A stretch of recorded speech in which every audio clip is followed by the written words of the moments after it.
Dear friends, in this session, we are going to discuss about project formulation, which is the third step of starting of a business venture. Project formulation is a step-by-step investigation of resources and development of project idea for achieving the objective of taking an investment decision. Assume you had selected a product and selected a location. Now you have to formulate a project. By investigating all the required resources for your business project, that could be men, material, machineries, methods, money, location, and other resources, you have to formulate a project. It is a stepping stone which involves the joint efforts of team of experts. It presents project-related facts before the interested parties. In this step, a team of experts sits and evaluates a project and its related facts to come up with the final decision. Project formulation is a concise, exact statement of a project to set the boundaries or limits of work to be performed by the project. It is one of the stages in the life cycle of a project as well. This formulated project will help you to work within the limits and have a proper planning in implementation of any steps of the project.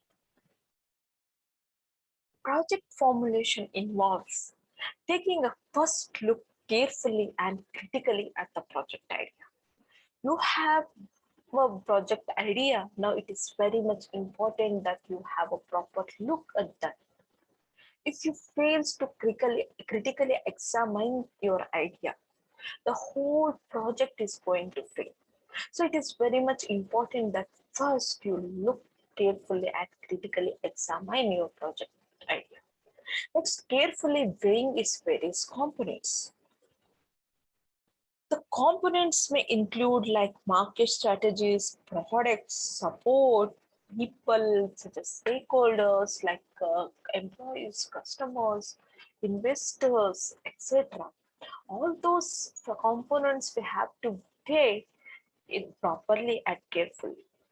Next, analyzing with the assistance of specialists or consultants.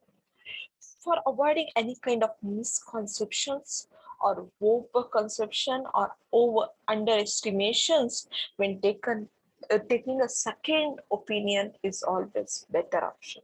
So it is better to go for assistance of some specialists or consultants who can suggest you, who can advise you about your project. Assessment of the various aspects of an investment proposition. The investment aspects may include like financial requirements for you starting up with your project, or the sources of funds from where you bring your funds, and cost and benefits analysis, and the return on investment, payback period, etc. You have to carefully assess all these investment propositions. It is an important stage in the pre-investment phase. Project formulation is important before doing an investment. It helps you understand the various aspects of investment before investing and leads to reduce or no losses in future. So these are the some of the aspects involved in the project formulation. Next, techniques available for the project formulation. First one is that feasibility analysis. This is a first stage in project formulation examination to see whether to go in for a detailed investment proposal or not.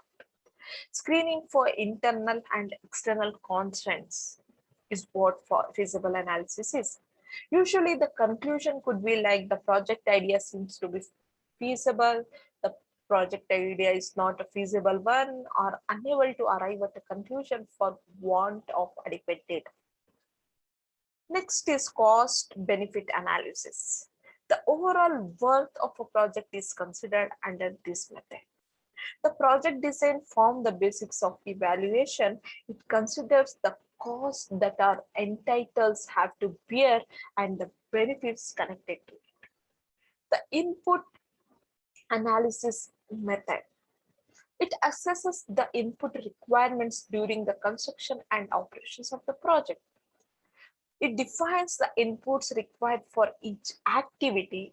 Inputs includes materials, human resource, machineries, money, methods, the place, location, etc. It evaluates the feasibility of the project from the point of view of the availability of necessary resources. The aids in assessing the project cost. Next is financial analysis. It involves estimating the project cost, operating costs, and fund requirements. It helps in comparing various project proposals on a common scale. Analytical tools used are discounted cash flow, cost volume profit relationship, and ratio analysis. Investment decisions involve commitment of resources in future with a long time horizon. It needs caution and foresight in developing financial forecast.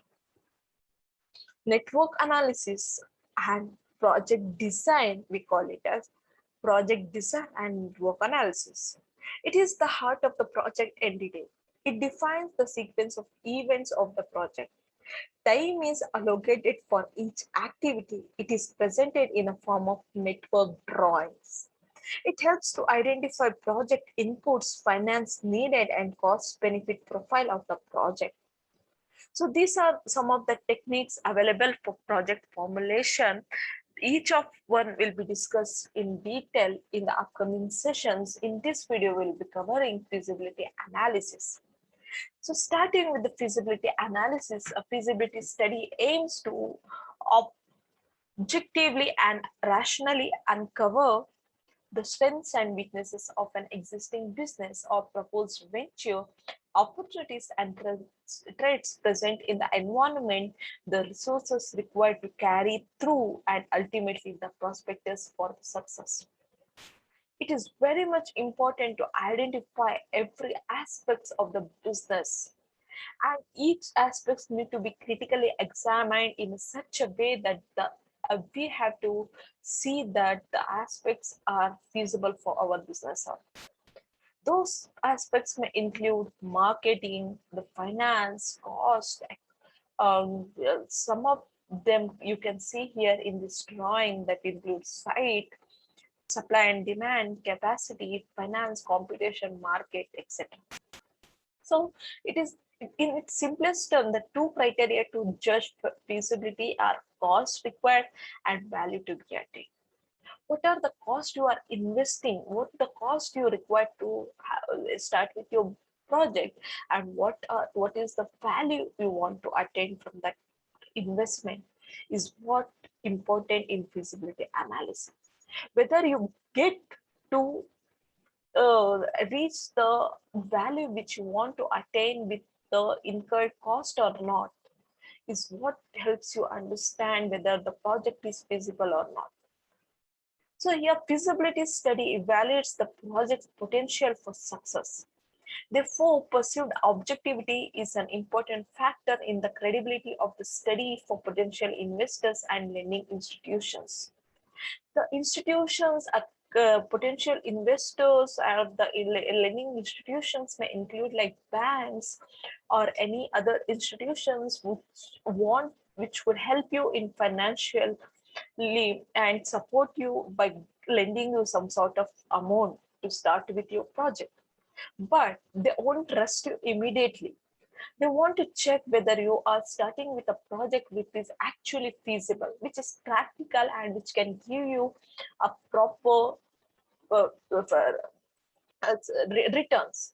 So the even an investor will look after for the feasibility, such as the market feasibility, site analysis, supply and demand, capacity, financial and competition feasibility. It must therefore be conducted with an objective, unbiased approach to provide information upon which decision can be based. When you are preparing a feasibility analysis for your project, you should be unbiased. You shouldn't do any partiality relating to any aspect of the feasibility. If you want to make some sort of profit out of your project, you should be very much careful and provide as much as information possible to take a proper decisions relating to your feasibility of your project. So let's understand what the market feasibility is and what the site feasibility is, everything in the next upcoming sessions. So here, reasons to do feasibility studies. First one is that it provides some valuable information for go or no go decision. So you have some project, you have evaluated the feasibility of something of the project, and later you have to decide whether to go with the project or not. If you find that the project is not feasible enough, it is better to avoid that project. If you find that the project is feasible enough and you want to proceed, then it is up to you, and the decision about going for it or not to go for it is what the feasibility study provides you. Next is narrows the business alternatives.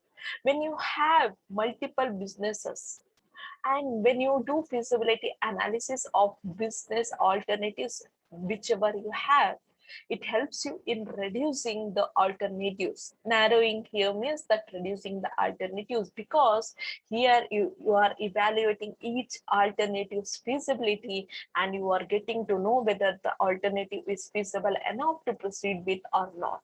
Once you get to know that the project is not feasible, you will definitely try to avoid that project, and you will definitely select those alternatives which are feasible enough and gives you and helps you in reaching your organizational objective and makes you earn some good returns. Next is that identify some valid reason to undertake the project. When you have a feasible study done for your project, you'll be having various valid reasons to undertake the project. You may think that this project could help me in acquiring a market share, or this project could help me in getting the good returns within some sort of period, or this project could help me in making increasing the demand in a market. Any valid reason could help you in going with your project decision. So that is why it is one of the important. Next is enhances the success rate by evaluating multiple parameters.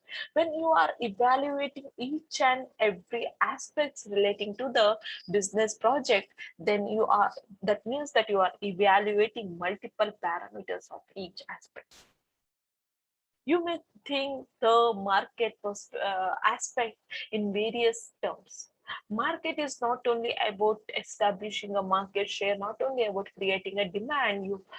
It's also like you are having various aspects relating to market, and even when you think of other aspects like finance, demand, consumers, the human resource, other things, you have to check with each and every aspect, evaluate the multiple parameters of each of the aspects, and see the success rate by evaluating those. So the feasibility study enhances the success rate. Next, it's decision making on the project.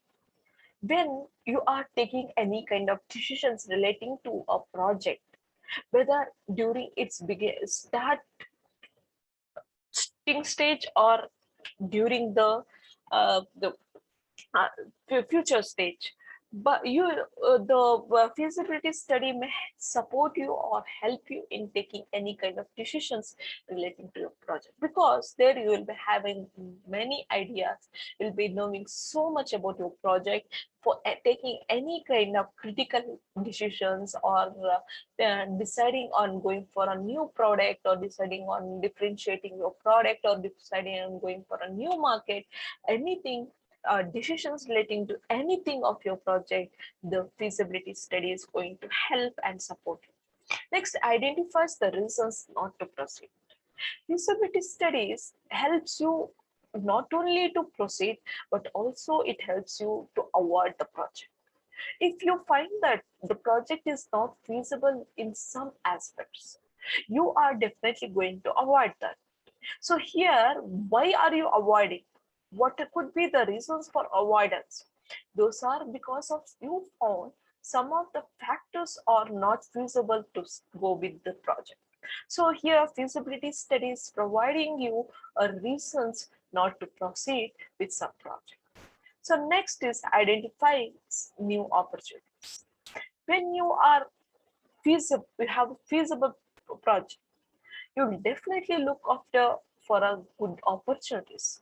You are aware of your strength, weaknesses, opportunities, and traits, and you will decide on the different aspects of the project and definitely look after and look for a good opportunities which could be new for you. So here, these are the reasons to study the feasibility.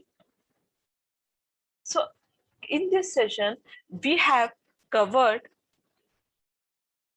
the project formulation and one of its technique, that is feasibility analysis. Thank you.